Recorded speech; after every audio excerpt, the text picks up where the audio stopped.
মা দেখো আজ বাইরে কত বৃষ্টি পড়ছে, আমার না আজকে খিচুড়ির সাথে চিকেন খেতে ইচ্ছে করছে, আমায় বানিয়ে দাও না।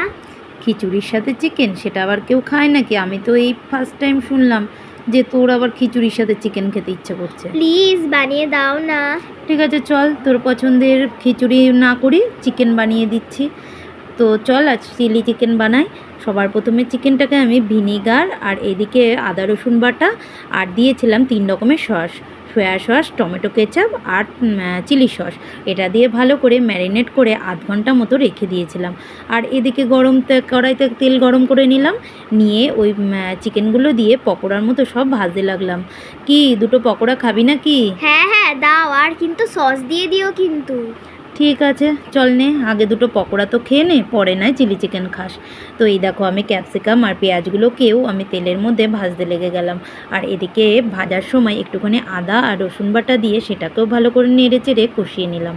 আবার সেই সস দিয়ে দিলাম ওই ভাজাগুলোর মধ্যে, 3 রকমের sauce, soya sauce, tomato ketchup আর চিলি সস।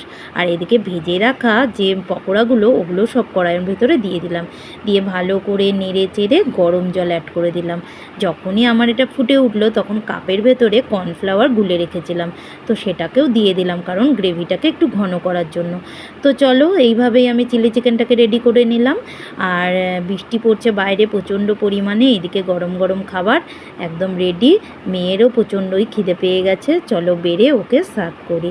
তো এই দেখো আমি বাটিতে তুলে নিচ্ছি চিলি চিকেনটা।